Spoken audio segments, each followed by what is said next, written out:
साहब, प्रेसिडेंट जरदारी आते हैं कराची, एक इजलास होता है जिसमें तमाम पार्टियों को बुलाया जाता है, काफी मफाहमत की फिजा होती है और उसके बाद हम देखते हैं कि एक मरतबा फिर कराची शहर में टारगेट किलिंग के वाकयात में एकदम से इजाफा होता है। अब तक कुछ पता है कि क्या वजह हुई है इस recent phase of target killing की? कुछ सामने आया? देखिए, मैं समझता हूँ कि हतमी तौर पर तो ये हमारे तहकीकाती इदारे ही बता सकेंगे कि क्या मुहर्रिकात थे या क्या अवामिल थे। ये जो गुज़िश्ता रोज सानिया हुआ है ना सिर्फ काबिल अफसोस है बल्कि इंतहाई काबिल मजम्मत, और इसकी जितनी मजम्मत की जाए कम है। और सभी ने जाहिर है कि बहुत जो है वो बड़े बड़े सदमे के साथ जो है वो इस सारी सूरत हाल को लिया और सबने ही इस पर अफसोस का इजहार किया। मैं समझता हूँ कि ये कराची में गुज़िश्ता 18 माह में अपनी नौयत का छठा वाकया है, ये छठा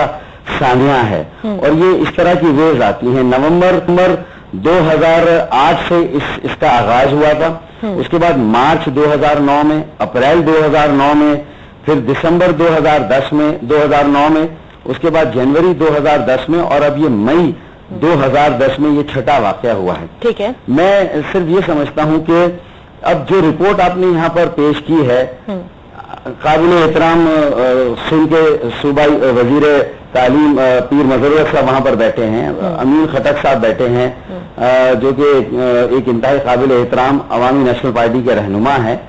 और एक अरसे से वो भी कराची में मुकीम है। और हम तीनों ही जमातें इस वक्त सिंध की मखलूत हुकूमत में शामिल हैं। और आपकी ये रिपोर्ट हम तीनों ही के लिए यकसा तौर पर एक चैलेंज की हैसियत रखती है। हमारी अमलदारी को मैं समझता हूं कि एक के लिए बहुत बड़ा सवाल है, और हम सबके लिए जो है वो एक ये सोचने का मकाम है कि अब तक 1.5 साल में हम क्या वजूहात हैं कि हम आपने बिल्कुल सही कहा। आपने बिल्कुल बात सुन लें, मुश्तरका दुश्मन की हम निशानदेही करते हैं जब हम मुख्तलिफ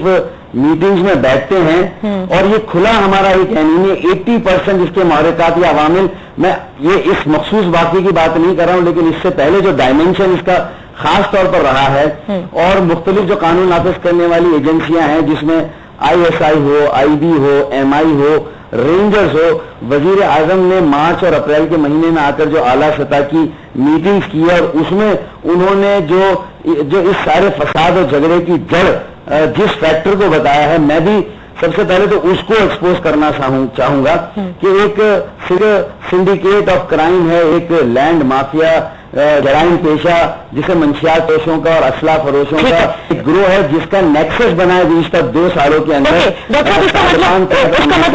मजहबी आप ये कह रहे हैं कि लैंड माफिया दहशतगर्दों के साथ, okay, land mafia drug mafia जिनका लिंक जाता है दहशतगर्दों के साथ, और यही आप समझते हैं कि अब तक आप सिर्फ इस वाक़े की बात नहीं कर रहे। फैक्टर वो है, सबसे बड़ा फैक्टर वो है। यकीनन ये 80% है, 20% फैक्टर हो सकता है कि इनके घर खरीद लोग एजेंट्स मुख्तलिफ सियासी जमातों में जरूर आए हों। ठीक है, करते हैं खासतौर पर ये सानियात आप देख लें, अमूमन ऐसी आबादियों और बस्तियों में होते हैं या शुरू होते हैं जो कराची में कसीर लसानी इकाइयां हैं जो हम शहर रहते हैं। यहाँ पर हमारे दो पार्टीज हैं उनको भी शामिल करते हैं। एक बात कह दूं, डॉक्टर एक मिनट, आपने कहा आखिरी बात कह दूं, देखिए ये आवाम में कोई फसाद नहीं है, ये सियासी कारकुनों को लड़ाने की कोशिश की जाती है, ये बदअमनी एक साजिश है जो पाकिस्तान को गैर मुस्तहकम करने के लिए सियासी जमहूरियत और सियासी पार्टियों में भी कोई प्रॉब्लम नहीं है, शहर के उसे करने के लिए ये सब साजिश है। डॉक्टर साहब, this means that you are saying कि आपस में सियासी पार्टियों में भी कोई इख्तिलाफात नहीं है, ये वही फैक्टर्स हैं जो आपने अभी पॉइंट आउट किए हैं जिसकी वजह से ये सारे फसादात होते हैं कराची में। एम आई राइट? जी, उसमें एक अगर डायमेंशन का इजाफा हुआ हो, गुज़िश्ता दिनों ऐसा बिल्कुल हुआ है कि हजारा कौमी मूवमेंट के लोग जब से यहाँ सरगर्म हुए हैं और हमारे जो पश्तो जबान बोलने वाले हैं उनके दरमियान ऐसी इतलात आई हैं, रिपोर्ट्स हैं, कुछ थानों में रिपोर्ट्स हैं। ठीक है, चलिए मैं यहाँ जब तहकीकात हो जाएंगी, मैं वसूख की बात नहीं कह रहा। तहकीकात देखिए, मैं समझता हूँ कि अमीन खटक साहब ने बहुत मुनासिब बात की है और हमें कोशिश ये करनी चाहिए कि ज़ातियात के हवाले से हम कोई बात ना करें और जरूरत इस बात की है कि हम اس وقت پاکستان کی موجودہ صورتحال کو سامنے رکھیں اور ہمیشہ جو کراچی کی ایک اہمیت رہی ہے، کراچی پاکستان کی معیشت کی شہرگ ہے، اور اگر کراچی غیر مستحکم ہوتا ہے تو پاکستان کی معیشت کو بھی ناقابل تلافی نقصان پہنچتا ہے۔ میں امیر خٹک صاحب کی ایک اور بات کی تائید کرتے ہوئے یہ کہوں گا کہ ہمیں یہیں سے آغاز کرنا چاہیے کہ رول آف لا ہونا چاہیے، قانون کی حکمرانی ہونی چاہیے، اور نہ صرف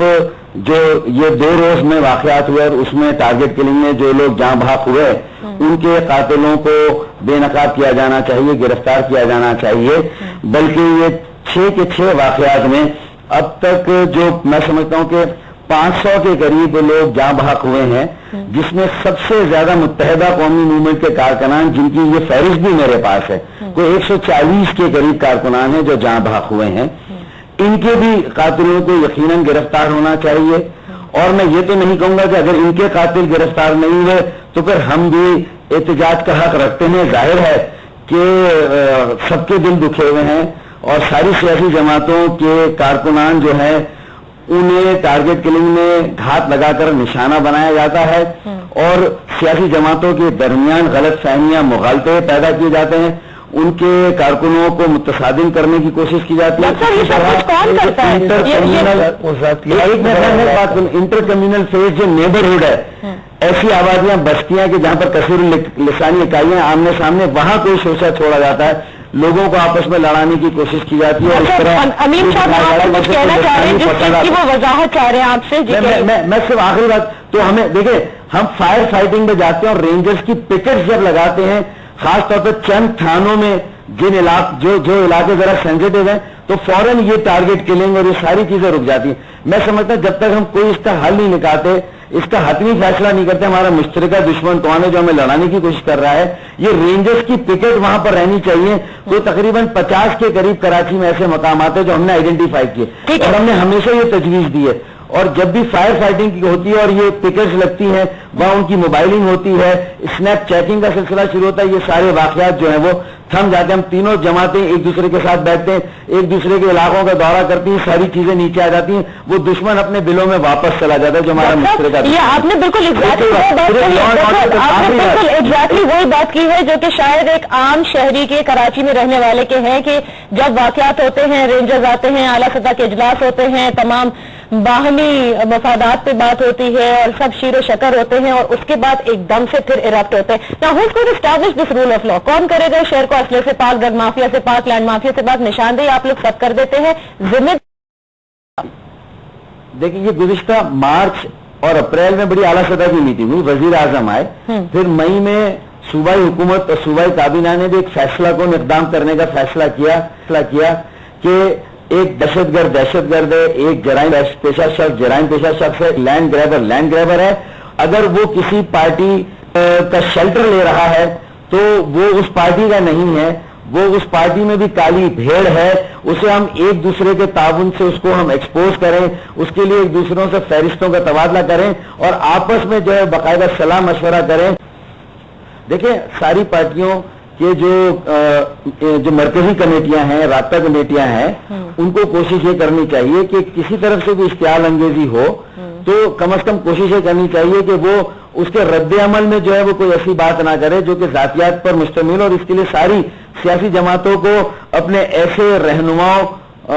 کو اس بات کی خاص تاکید کرنی چاہیے کہ ہم ایک دوسرے سے سیاسی اختلاف رکھیں، لیکن ہم جو ہے وہ ذاتیات پر جو ہے وہ ہم ایک دوسرے پر نہ جائیں۔